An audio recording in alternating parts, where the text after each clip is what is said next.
Hi குட்டீஸ், இன்றைக்கி நம்ம ஒரு கோழி முதல் முறையாக முட்டை இட்ட கதையை பற்றி பார்க்க போகிறோம். இது போன்ற அழகான கதையை பார்க்க நம்ம சேனலை சப்ஸ்கிரைப் பண்ணுங்கள். வாங்க கதைக்குள்ளே போகலாம். கோழியும் தவளையும். ஒரு அழகான காலை வேளை. ஒரு கோழி தனது சின்ன கூட்டில் முதல் முறையாக முட்டையிட்டது. அதனால் அவள் மிகவும் மகிழ்ச்சியடைந்து சந்தோஷமாக கூவத் தொடங்கினாள். அந்த கூச்சல் அருகில் இருந்த குட்டையில் வசிக்கும் தவளைக்கு சங்கடமாக இருந்தது. அது கோபத்தோடு, கோழியம்மா, கொஞ்சம் அமைதியாக இருங்கள். நீங்கள் பெரிய கண்டுபிடிப்பு செய்தது போல கூவுறீங்க. இந்த பெரும் அலறலின் காரணம் என்ன என்று கேட்டது. அதற்கு கோழி, தவளையாரே, கொஞ்சம் பொறுமையாக இருங்கள்.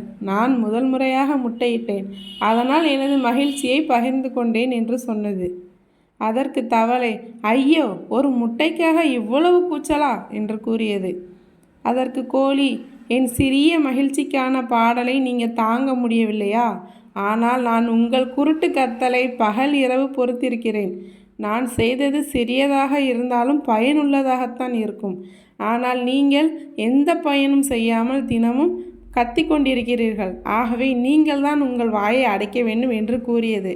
தவளை என்ன சொல்வதென்று தெரியாமல் நின்றது. குழந்தைகளே, இந்த கதையிலிருந்து நாம் கற்றுக்கொள்ள வேண்டிய பாடம், நீங்கள் நல்லவராக இல்லாத போது பிறர் நல்லவராக இருக்க வேண்டும் என்று கூறாதீர்கள். இந்த கதை உங்களுக்கு பிடித்திருந்தால் லைக் பண்ணுங்கள், ஷேர் பண்ணுங்கள், மறக்காமல் சேனலை சப்ஸ்கிரைப் பண்ணுங்கள்.